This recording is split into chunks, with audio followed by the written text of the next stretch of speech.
ಎಲ್ಲರಿಗೂ ನಮಸ್ಕಾರಗಳು. ಮೊಟ್ಟ ಮೊದಲು ಶ್ರೀದೇವಿ ಅಮ್ಮನವರಿಗೆ ಶಿರಸಾಷ್ಟಾಂಗ ನಮಸ್ಕಾರಗಳನ್ನು ಹೇಳುತ್ತೇನೆ. ನಾನು 3 ದಿನದ ಶಿಬಿರಕ್ಕೆ ಬಂದಿದ್ದೇನು.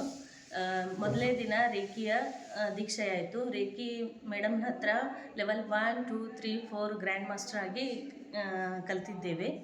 ಮತ್ತು ಸಬ್ಕಾನ್ಷಿಯಸ್ ಮೈಂಡ್ ಆ್ಯಕ್ಟಿವೇಶನ್ ಮತ್ತು ಮ್ಯಾನಿಫೆಸ್ಟೇಷನ್ ಬಗ್ಗೆ ಕಲಿಯಲು 2 ದಿನ ಬಂದಿದ್ದೆವು. ಇಲ್ಲಿ ನಾವು ಹೇಗೆ ಮ್ಯಾನಿಫೆಸ್ಟೇಷನ್ ಮಾಡ್ಕೋಬೇಕು ಮತ್ತು ಸಬ್ಕಾನ್ಷಿಯಸ್ ಮೈಂಡಿಗೆ ಏನೆಲ್ಲ ಹೇಳಿದರೆ ಯೂನಿವರ್ಸ್ ನಮಗೆ ಹೆಂಗೆ ತಥಾಸ್ತು ಅಂತ ಹೇಳಿಕೊಟ್ರು. ಮತ್ತು ನಾವು ನಮ್ಮ ವಿಷ ಅಂದರೆ ಬೇರೆಯವರ ವಿಷಗಳನ್ನು ಪೂರ್ಣ ಮಾಡಲು ಭಗವಂತನಲ್ಲಿ ಬೇಡಿಕೊಳ್ಳಬೇಕು. ಈಗ ನಾವು ಹೇಳ್ತಿದ್ದೀವಿ ಸರ್ವೇ ಜನ ಸುಖಿನೋ ಭವಂತು ಅಂತ ಒಂದು ಲೈನ್ ಒಳಗೆ ಹೇಳ್ತಿದ್ದೀವಿ. ಬಟ್ ಇವತ್ತು ಎಲ್ಲರದ್ದು ವಿಷಯಗಳನ್ನು ಕೈ ಮುಟ್ಟಿ ಇವನ್ನೆಲ್ಲ ಭಗವಂತ ಈಡೇರಿಸಪ್ಪ ಅಂತ ಹೇಳಿದಾಗ ಏನೋ ಒಂಥರ ಖುಷಿ ಆಯಿತು. ಅದು ನಮ್ಮ ಆಸೆಯೇ ಈಡೇರಿದಷ್ಟು ಸಂತೋಷವಾಯಿತು. ಹೀಗೆ ಎಲ್ಲರ ವಿಷಯಗಳನ್ನು ಕೇಳ್ಕೊತಾ ನಮ್ಮದು ವಿಷ ಪೂರ್ಣವಾಗಿದೆ ಅಂತ ಕಾನ್ಫಿಡೆನ್ಸ್ ಬಂತು ಮತ್ತು ನಮಗೆ ಆತ್ಮವಿಶ್ವಾಸ ಹೆಚ್ಚಿತ್ತು. ಹೀಗೆ ಮೇಡಮ್ ಅವ್ರ ಹತ್ರ ಇನ್ನೂ ಕಲಿಯೋದು ಬಹಳ ಇದೆ. ಅವ್ರ ಹತ್ರ ಇನ್ನೂ ಒಂದಿಷ್ಟು ಕೋರ್ಸ್ಗಳನ್ನು ತೆಗೆಯಲು ನಾನು ಇಚ್ಛೆ ಪಡುತ್ತೇನೆ.